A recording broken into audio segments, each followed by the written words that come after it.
السلام عليكم. ازيكم عاملين ايه؟ يا رب تكونوا بخير وبأحسن حال ان شاء الله. رمضان كريم وكل سنة وانتم طيبين. اتأخرت عليكم في الفيديوهات بقى، بس معلش بقى اعذروني.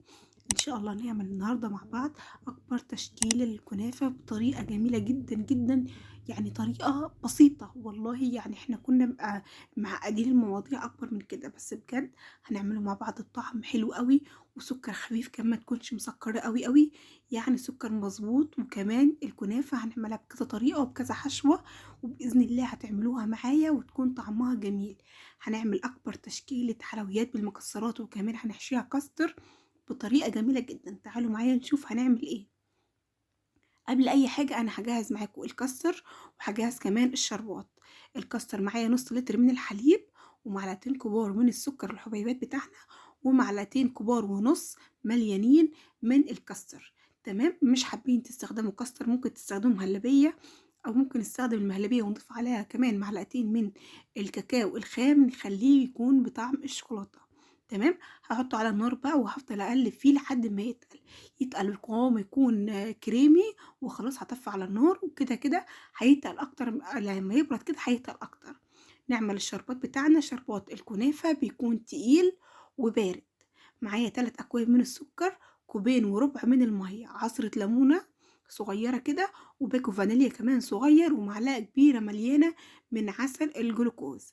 عسل الجلوكوز في الشربات يا جماعة حلو جدا جدا، بيدي لمعة حلوة قوي للشربات، وبيعمل مط كمان في العسل او في الشربات، بيخليه يعني حلو قوي. ما بستغناش عنه خالص في الشربات بتاعي، سواء الكنافة، القطايف، الجلاش، اي حاجة حلوة بحط عليها معلقة عسل جلوكوز. كمان العلبة مش غالية قوي يا جماعة، يعني ممكن العلبة في حدود 20 أو 25 جنيه بتكفينا مدة كبيرة قوي. خلاص قلبت، حطيت كل المكونات على بعضيها، وبعدين حطيتهم على النار وهقلب شوية بشوية. معايا بقى بصوا، أحلى حاجة نستخدم الكنافة وهي جاية طازة من عند الفرن كده، وهي جاية طازة بتكون طرية، وكمان بتكون سهلة ان احنا نمسكها كويس او تلم معانا كويس. طب الكنافة بتاعتي الصراحة ما كانتش طازة، كانت مبيتة عندي في التلاجة حوالي يوم أو يومين. فأنا استعنت بقى ببخاخة مية تكون نظيفة، وكمان المية تكون حلوة قوي كويسة يعني. وبعدين بدأت أرش على الكنافة بحيث إنها تطرى وكمان تمسك معايا، وما تكونش كده يعني إيه، معشحشة معايا. تمام. تمام. جبت بقى شوية كنافة كده، رشت عليهم شوية مية، وبعدين حطيت في نص الكنافة مكسرات، لوز، فستق، بندق، أي مكسرات، سواء حتى سوداني ولا زبيب ممكن نستخدم. أنا كان عندي شوية مكسرات من اللوز والبندق والفستق والكاجو. تمام. وكمان السوداني، فضفت كده شوية، وبعدين بدأت إن أنا إيه، أحشي كده فيها الكنافة وأبرمها بإيد برمة بيه، وبإيد ماسكاها ومثبتة. وبعد كمان ما اخلص لف، هجيب رشاشة المية وارش عليها رشة صغيرة، بحيث ان تمسك معايا من الاطراف، يعني تمسك معايا وتلم معايا كويس. هلمها كده وانوم اي كنافة طالعة معايا، وبعدين هحطها في صينية مدهونة من السمنة. جبت حتة صغيرة كده فردتها بالطول، وحطيت في نصها شوية مكسرات، حطيت هنا فستق.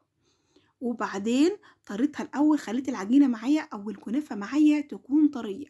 وبعدين لو فردتها بالطول ألف بالعرض بقى يا جماعة، لو فردتها بالعرض ألف بالطول، يعني عكس، عشان تلم معانا.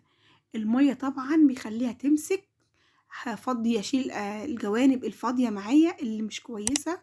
شايفين الكنافة؟ أنا عايزة الكنافة تكون يعني إيه، في نفس الوقت خفيفة، وكمان تكون رفيعة على قد ما اقدر برفعها. هعمل كمان كنافة صغيرة اسمها هش الغراب. بجيب خصلة كده من الكنافة بتاعتنا، والفها على صباعي السبابة بتاعتي، وبعدين هبدأ الف الكنافة حوالين صباعي، تعمل لي شكل بالمنظر ده. وبعدين هجيب المية وارشها يعني شوية صغيرين، بحيث ان الكنافة تمسك معايا، وكمان ما تكونش معششة اكتر. تمام. انا بحاول بس اسيب الحته اللي في النص من الكنافه تكون فاضيه، وكمان بحاول الم الكنافه على قد ما اقدر. زي ما قلت لكم، الكنافه كانت بتتكسر مني لاني سبتها في التلاجة، قعدت يومين في التلاجة. فانا بقى حبيت ان انا استعين بايه، ببخاخة المية، وان انا اظبطها ببخاخة المية. جبت كده حتة صغيرة زي ما قلت لكم، رفيعة جدا، مش كبيرة، وبعدين قطعتها كده قطع صغيرة، يعني مش كبيرة قوي، وبلتها بشوية مية عشان تكون طرية معايا. وبعدين هلفها حوالين صبعي، والفها لحد اخر حتة في الكنافة، وبعدين شوية مية صغيرين وايه، والمها كده بايدي كويس. شايفين الجمال؟ حلو قوي. هنعمل معاكم كذا واحدة، يعني هي صغيرة جدا، ومن حلاوتها والله يا جماعة، يعني كل ما تصغرها كل ما تكون أحلى. يعني إيه، على قد لقمة واحدة صغيرة كده وجميلة. شايفين صباعي السبابة كده، حطيته في النص، وبعدين بدأت ألف عليها الكنافة. تمام تمام. جبت كمان واحدة هعملها بورمة، ممكن أسيبها فاضية خالص وألفها، وممكن أحشيها. طب أنا حشيت كذا واحدة مكسرات، تمام، ما يضرش يعني نحشي كمان واحدة تكون فاضية تماما. فجبت واحدة كده فردتها، وبعدين بدأت ألف عليها وأرش عليها مية بحيث إنها تثبت معايا وتمسك وتكون كويسة. يعني دي طريقة جديدة للكنافة، طريقة مختصرة، يعني أحسن من اللي بنشتريها من برّه يا جماعة. حلو أوي، يعني طعمها بجد كان رهيب، ومقرمشة اللي بيحب الكنافة مقرمشة. يعني في ناس بتحب الكنافة طرية، يعني إيه، يعني صدرهم بتكون وجعاهم شوية فعايزين الكنافة طرية، بس في ناس تانية بتحب الكنافة بجد مقرمشة، حلو أوي. أنا بصراحة من عشاق الكنافة المقرمشة، ما باحبهاش طرية. شايفين بقى، جبت واحدة تانية رفيعة خالص، يعني رفعتها على قد ما اقدر، وبعدين حشيتها من النص شوية كاجو ولوز وعين الجمل. اي مكسرات موجودة عندك ممكن نستخدمها، مش عندك مكسرات ممكن نستخدم سوداني بس، او زبيب. اي حاجة متوفرة عندنا ممكن نستخدمها، مش لازم تستخدموا المكسرات اللي انا مستخدماها بالظبط. ولفيتها كده، طبعا لما نضيف عليها السمنة كمان هتمسك اكتر واكتر، ولما تدخل النار كمان هتكون ماسكة كتير جدا. دي واحدة تانية بالفنجان. هجيب فنجان صغير، هتشوفوا الطريقة كاملة. فنجان صغير، وبعدين بقى هبدأ ان انا احط فيه شوية من الكنافة زي ما حضراتكم شايفين كده، ومن النص هحشيها شوية مكسرات، ممكن لوز، فستق، بس انا هنا عملت ميكس من جوز الهند والزبيب والسوداني واللوز. عملت كده شوية صغيرين، وبدأت ان انا ايه احطهم في الفنجان، فنجان اصغر فنجان عندك. هنستخدم هنا اصغر فنجان عندك، ونحط فيه الحشوة الجميلة بتاعتنا. شايفين كمية صغيرة، وبعدين هبدأ ألمها كده على بعضيها، شوية بقى مية صغيرين على الوش، بحيث ان الوش ده هيكون القعر بتاعي فيكون متساوي. شايفين الجمال، من غير ما نحط عليها نقطة زبدة او نقطة زيت او نقطة سمنة. في الاخر خالص بعد ما نخلص تشكيل هنبدأ بقى نضيف عليها السمنة بتاعتنا. انا هنا كده خلاص خلصت تشكيل الكنافة بتاعتي، فهضيف عليها بقى السمنة بتاعتي. لازم تكون سمنتنا تكون سايحة، تمام، وما تكونش سخنة عادي، يعني مش لازم تكون سخنة، بس اهم حاجة تكون سايحة.